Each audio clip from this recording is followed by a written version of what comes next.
Assalamualaikum sahabat tutorial Fismat. Nah, pada video pembelajaran kali ini, tutorial Fismat akan membahas contoh soal fisika, yaitu materi alat ukur besaran fisika.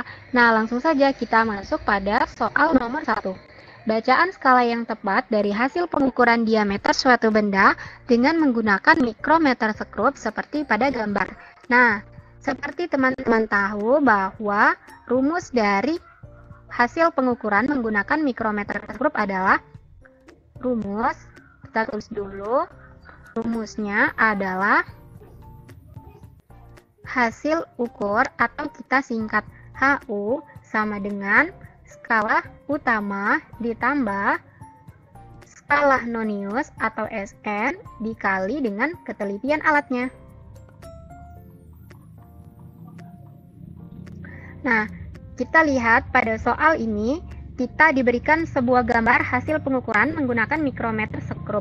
Nah, teman-teman ingat bahwa angka dan garis yang berada di atas ini merupakan skala utama. Nah, sedangkan garis yang berada di sebelah kanan ini adalah skala noniusnya. Nah, teman-teman lihat, kita untuk mencari skala utama berarti kita mencarinya di sini. Caranya adalah kita lihat garis yang berada di atas ini, dia menunjukkan angka berapa yang paling mendekati dengan garis pada skala nonius ini, yang paling mendekati dengan garis ini.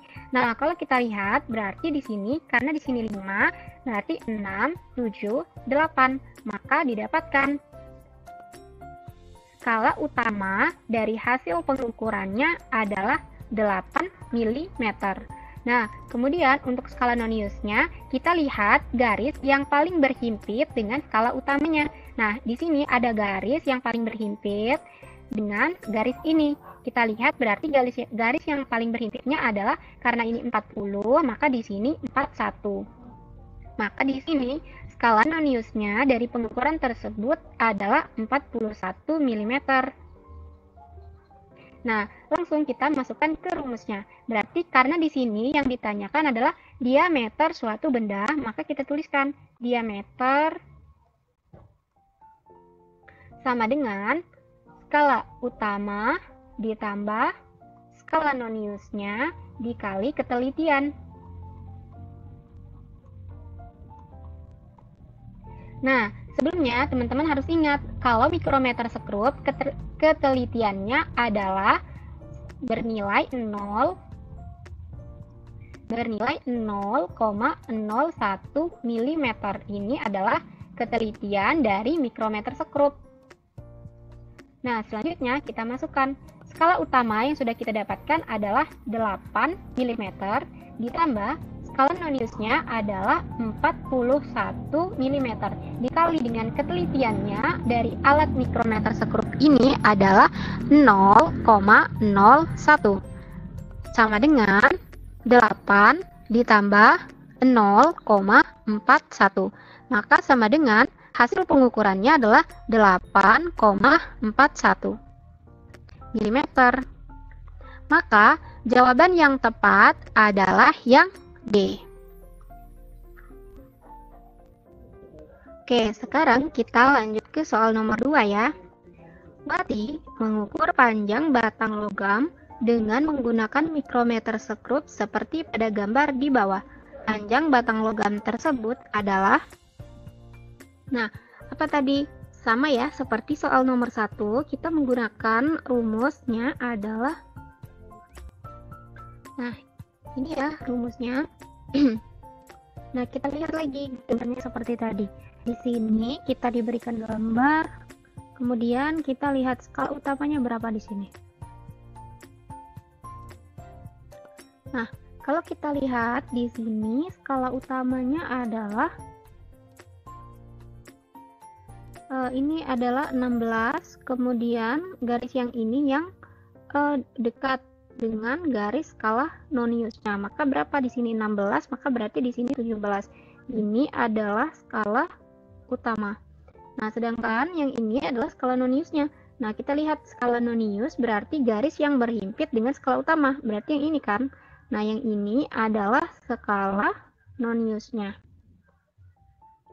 Nah, Selanjut seperti tadi, hasil ukur karena di sini ditanyanya apa? Panjang batang logam tersebut. Panjang batang berarti panjang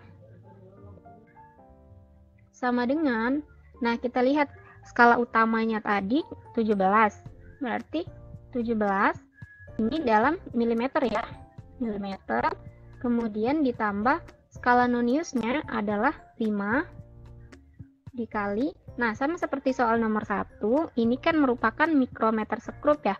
Dimana mikrometer sekrup ini ketelitiannya tadi adalah 0,01 mm. Maka sama dengan 17 mm ditambah 5 dikali 0,01 sama dengan 0,05 mm. Maka hasil untuk panjang pengukuran tersebut adalah 17,05 mm. Nah, sehingga jawaban yang tepat untuk soal nomor 2 ini adalah yang B. Nah, kemudian selanjutnya kita masuk pada soal nomor 3. Di soal nomor 3, nah ini sudah berbeda alat ukurnya. Di sini alat ukur yang dipakai adalah jangka sorong. Nah, kita lihat sama seperti tadi untuk rumusnya kita menggunakan Nah, di sini agak berbeda sedikit nih dengan mikrometer sekrup. Jadi, kalau di jangka sorong di sini kita menggunakan skala nonius dan skala utama juga. Tapi di sini agak berbeda adalah pada skalanya. Nah, kalau skala nonius di sini kita lihat skala utama berarti yang berada di atas. Ini merupakan skala utamanya. Ini skala utama, sedangkan yang di bawah ini merupakan skala noniusnya. Nah, kalau kita lihat dari pengukuran ini, skala utamanya adalah kita lihat dari garis mana yang mendekati garis 0 di bawah. Garis atas yang mendekati garis 0 di bawah. Nah, kalau kita lihat di sini kan skalanya 2, kemudian di sini langsung ke 3. Berarti nilai ini menjadi angka koma, berarti 2,1, 2, 3, 4, 5, 6, 7, 8, 9, maka 3 cocok di sini. Berarti apa? Nah, garis yang mendekati angka 0 di sini, inilah yang disebut dengan skala utamanya.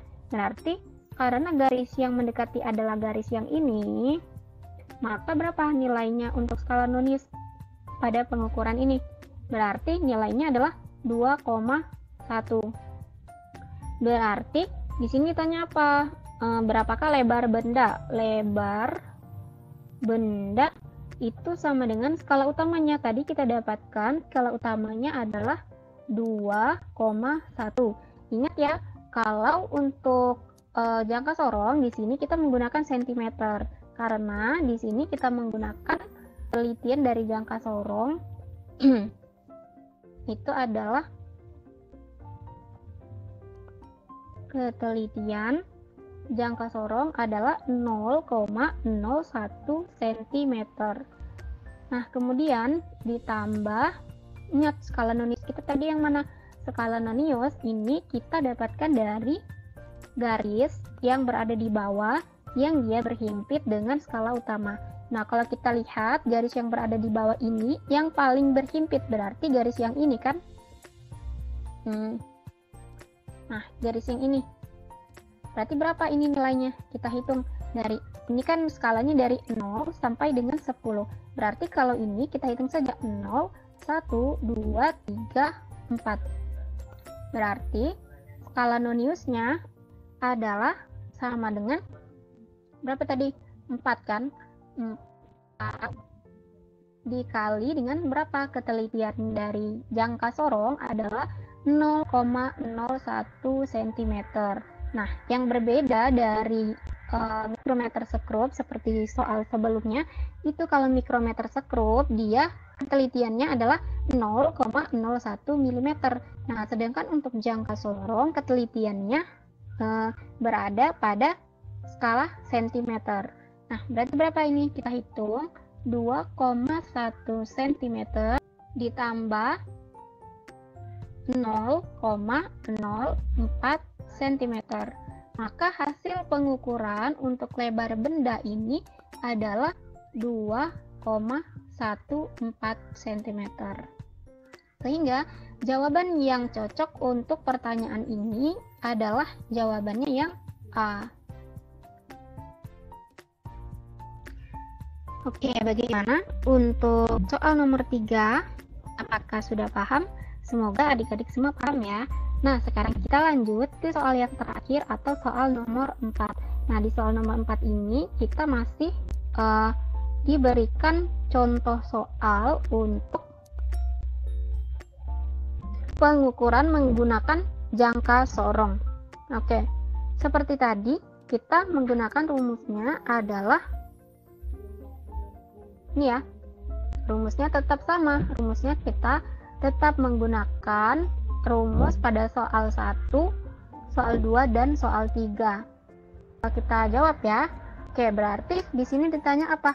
Sebuah benda diukur dengan jangka sorong yang ditunjukkan pada gambar di bawah, maka panjang benda. Oke, di sini yang ditanya adalah panjangnya. Berarti panjang sama dengan, nah kita lihat skala utama. Kembali lagi ya. Kalau untuk jangka sorong kita menggunakan skala utamanya yang ini. Skala utama itu adalah garis-garis yang berada di atas. Sedangkan untuk skala nonius adalah garis yang berada di bawah. Oke, kita lihat garis yang berada di atas yang mendekati garis angka 0 yang di bawah itu adalah garis keberapa? Berarti garisnya yang ini kan? Garis yang mendekati dengan garis angka 0 itu yang ini kan? Nah, kita hitung ini garis berapa nih? Berarti 4,1, 4,2, 4,3, 4,4, 4,5, 4,6. Oke, berarti didapatkan skala utamanya adalah 4,6 cm. Kemudian ditambah, lihat skala noniusnya. Skala nonius tadi kan adalah skala yang di bawah yang berhimpit dengan garis-garis pada skala utama atau garis yang berada di atas. Nah, kita lihat garis yang paling berhimpit itu ini kan. Nah, kalau kita lihat garis-garis yang berhimpit adalah ini. Nah, kita hitung ini berapa? Karena di sini 5, berarti di sini 6.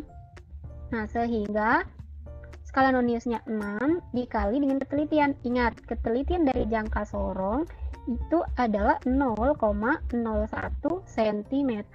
Berarti 6 dikali 0,01 cm.